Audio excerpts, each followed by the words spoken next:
मैं गुलरेज तहरीक पॉइंट में आपका इस्तकबाल करता हूँ। नाज़िम मुल्क के मुस्तकबिल के हालात कितने भयानक हो सकते हैं ये सोचा नहीं जा सकता। कभी CAA NRC का खौफ जिसके तहत हमारे दानिशवरान मुसलमानों को ये मशवरा देते नज़र आते हैं कि कुछ नहीं, फुला कागज़ अभी से तैयार करा लो तो बेड़ा पार हो जाएगा। कौन सा कागज़ ये कोई पता नहीं, और अगर बनवा भी लिया जाए तो हुकूमत वक्त ये कहकर रिजेक्ट कर सकती है कि ये कागज़ात फ़ेक हैं। चलो हम इन्हीं कागज़ात को तैयार करने की दौड़ धूप कर लेते हैं, लेकिन फिर भी हम नहीं बच रहे। उधर UCC लागू हो जाएगा जो हमारी शरीयत पर कातिलाना हमला है। पता नहीं कब ज़ाफ़रानी हुकूमत ये भी फरमान सादिर कर दे कि अब मुसलमान अपने जनाजे दफनाएंगे नहीं बल्कि उन्हें जलाएंगे।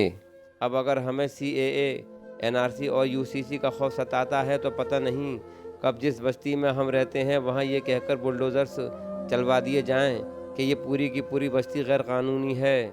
लिहाजा मुल्क की सियासी नब्ज़ पर उंगली रखने वालों का मानना है कि चौतरफा कौम मुस्लिम पर हमला आवरी की कील कांटों से लैस होकर जंगी पैमाने पर तैयारियां की जा रही हैं। नाजरीन, इतने पर भी सादा लो मुसलमान सॉफ्ट हिंदुत्व की हामिल कांग्रेस जैसी तमाम पार्टियों में अपनी बहन बेटियों की इज़्ज़त व आबरू महफूज समझ रहा है, जो कि खुल्लम खुल्ला एक धोखा है। नाज़रीन, अगर गौर किया जाए तो इलेक्शन जैसी चीज़ इस मुल्क में महज नाम की होकर रह गई है और मुल्क को कहाँ जाता जा रहा है इस पर मुसलमानों को समझने की अशद ज़रूरत है। और अगर मुसलमान अभी नहीं समझ पा रहे हैं तो इसके लिए हम आपकी खिदमत में एक वीडियो पेश करने जा रहे हैं। हमें उम्मीद है कि वो आपके लिए चश्मकुशा साबित होगा। हो सकता है उसे देखकर आपकी गलत फहमियों का इजाला हो जाए, वरना बहुत देर हो चुकी होगी। आइए इस गैर आईनी वीडियो को मुलाहजा करते हैं। कल संसद में प्रधानमंत्री जी ने कहा है कि अब की बार 400 पार। मैं पिछले 1 साल से पूरे देश में घूम घूम के कह रहा हूं कि अब की बार 400 पार। प्रधानमंत्री जी ने क्यों कहा है अब की बार 400 पार, वो जाने, लेकिन मैं क्यों कहता हूं अब की बार 400 पार वो मैं आपको बताता हूं। अब की बार 400 पार इसलिए जरूरी है क्योंकि गुलामी का नाम मिटाना है। जो पूरे देश में बाबर, हुमायूं, तुगलक, गजनी, गोरी के नाम पे सड़क मोहल्ले गलियां चल रही हैं, इनको एक ही बार में खत्म करना है। और एक बार में कैसे खत्म होगा? जब एक रीनेमिंग कमीशन बनाया जाएगा। अब की बार 400 पार इसलिए जरूरी है क्योंकि गुलामी का निशान मिटाना है।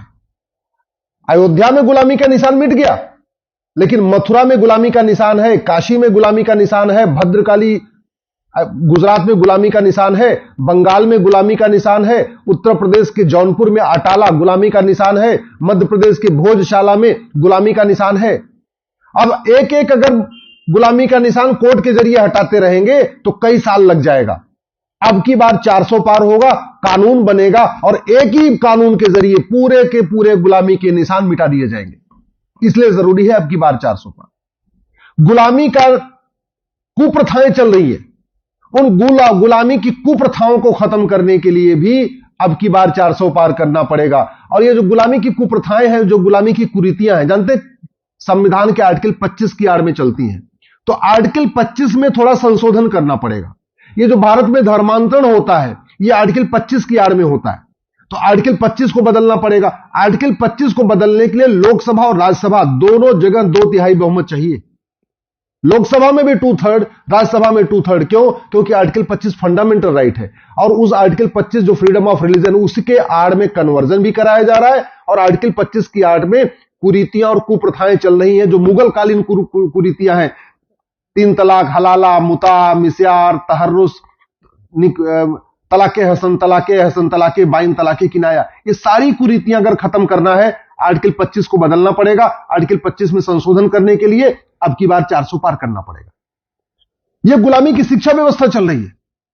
यह मदरसे, यह भारत की शिक्षा व्यवस्था नहीं है, गुलामी की है। यह मिशनरी स्कूल कहां की शिक्षा व्यवस्था है? गुलामी की। और चलते कैसे है? आर्टिकल 30 से, संविधान के आर्टिकल 30 से। अब आर्टिकल 30 में संशोधन के लिए लोकसभा राज्यसभा में 2/3 बहुमत चाहिए, इसीलिए अब की बार 400 पार जरूरी है। गुलामी की चिकित्सा व्यवस्था चल रही है, जो भारतीय चिकित्सा व्यवस्था है, योग, आयुर्वेद, नेचुरोपैथी, इसको खत्म करने के लिए नेहरू जी ने 1955 में कानून बनाया था। उस कानून को बदलने के लिए, उस कानून को खत्म करने के लिए और भारतीय चिकित्सा को बढ़ाने के लिए, आयुष को बढ़ाने के लिए भी आपको अब की बार 400 पार चाहिए। इसी तरीके से गुलामी की दंड व्यवस्था चल रही है।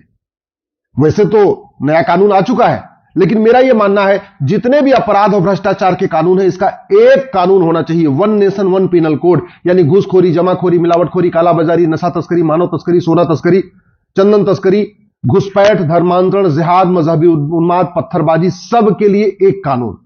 और कानून कैसा कि जो अपराध करेगा उसकी 100% प्रॉपर्टी जब्त होगी, उसको कम से कम 50 साल की सजा मिलेगी और उसकी नागरिकता खत्म होगी।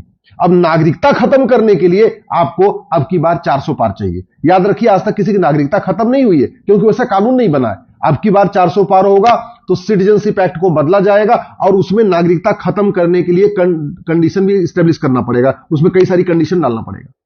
अब की बार 400 पार इसलिए जरूरी है क्योंकि गुलामी की पुलिस व्यवस्था चल रही है। 1861 का पुलिस एक्ट चल रहा है और ये राज्य मानेंगे नहीं। ये राज्य कहते हैं हमारा राइट है, हम पुलिस को अपने हिसाब से चलाएंगे। तो पुलिस जो सत्ता की गुलाम बनी है, ये लोगों की सेवा करे, इसके लिए जरूरी है आपको one nation one police code लागू करना पड़ेगा। और one nation one police code लागू करने के लिए अब की बार 400 पार, क्योंकि संविधान में थोड़ा संशोधन करना पड़ेगा। इसी तरीके से गुलामी की न्यायिक व्यवस्था चल रही है।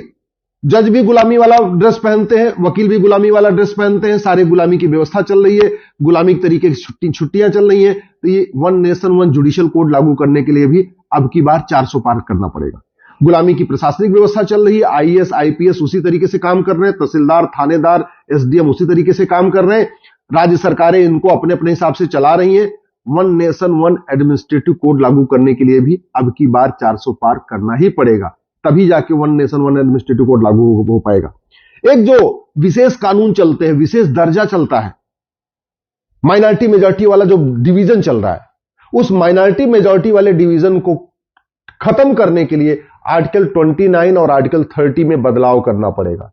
या ये कह सकते हैं कि आर्टिकल 29 आर्टिकल 30 को खत्म करना पड़ेगा। अब आर्टिकल 29 आर्टिकल 30 को खत्म करने के लिए आपको 2/3 बहुमत लोकसभा में भी, 2/3 बहुमत राज्यसभा में चाहिए। इसलिए जो प्रधानमंत्री जी ने कहा है ना, हम अगले 1000 साल की फाउंडेशन रखेंगे, अगले 1000 साल के लिए कैसा भारत होगा उसकी हम फाउंडेशन रखेंगे इस तीसरे कार्यकाल में, तो वो तभी रख सकते हैं जब अब की बार 400 पार होगा।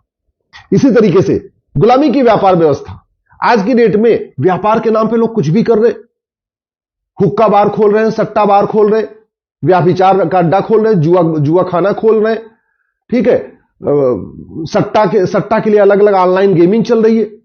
तो एक one nation one business code बनाने के लिए, एक देश एक व्यापार संहिता लागू करने के लिए भारत में एक आर्टिकल 19 को बदलना पड़ेगा, आर्टिकल 19 में संशोधन करना पड़ेगा।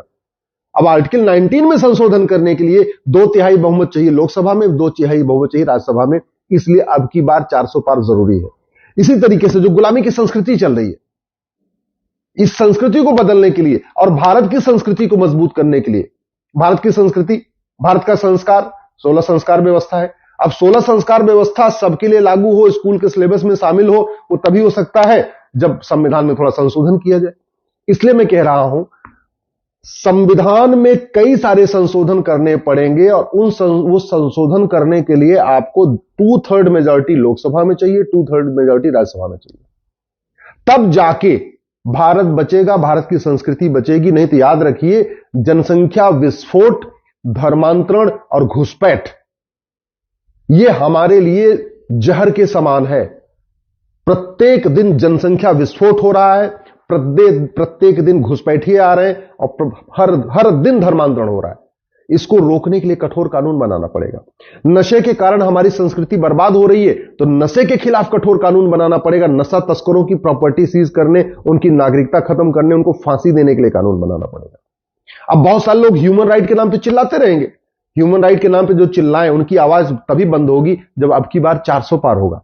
याद करिए, जब शासन मजबूत होता है, सत्ता मजबूत होती है, तो देश विरोधी ताकतें कमजोर हो जाती हैं। धर्म की जय करने के लिए अधर्म का नाश करना जरूरी है और अधर्म का नाश करने के लिए कठोर कानून जरूरी है। और कठोर कानून तब बनेगा जब अब की बार 400 पार होगा। धर्म की जय हो, अधर्म का नाश हो, प्राणियों में सद्भावना हो।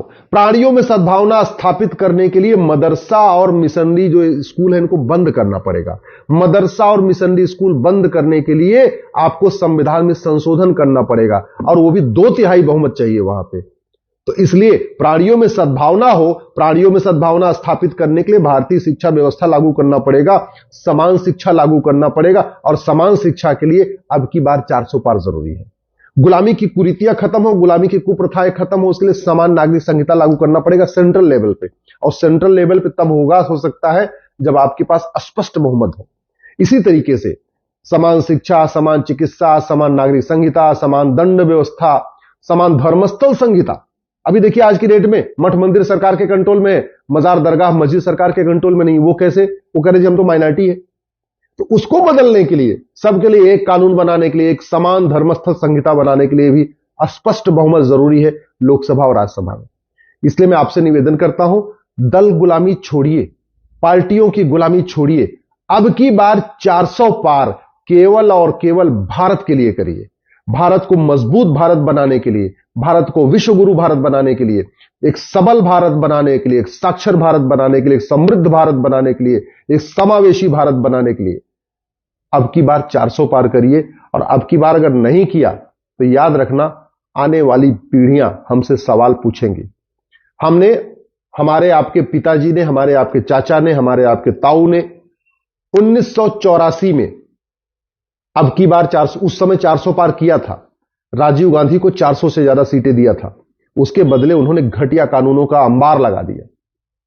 हमारे आपके पूर्वजों ने, हमारे आपके पिता ने, चाचा ने, नेहरू जी को 400 पार किया, उसके बदले उन्होंने घटिया कानूनों का अंबार लगा दिया। मैं नेहरू जी ने क्या क्या महापाप किया उस पर अलग से चर्चा करूंगा। इंदिरा जी ने कितने घटिया कानून बनाए उस पर अलग से चर्चा करूंगा। राजीव गांधी ने कितने घटिया कानून बनाए उस पर अलग से चर्चा करूंगा। नरसिम्हा राव ने कितने घटिया कानून बनाए उस पर अलग से चर्चा करूंगा। मनमोहन सिंह ने कितने घटिया कानून बनाए उस पर अलग से चर्चा करूंगा। लेकिन इन 50 घटिया कांग्रेसी कानूनों को खत्म करने के लिए भी लोकसभा राज्यसभा में स्पष्ट बहुमत जरूरी है। नाज़रीन, अगर आप हमारे तहरीक पॉइंट चैनल पर नए हैं तो इसे सब्सक्राइब करें, शेयर करें और साथ ही अपने कीमती मशवरों से हमें नवाजें। और इसके अलावा अगर आपको हमारी ये मिली कोशिशें पसंद आती हैं तो आप हस्ब तौफीक हमें सपोर्ट भी कर सकते हैं।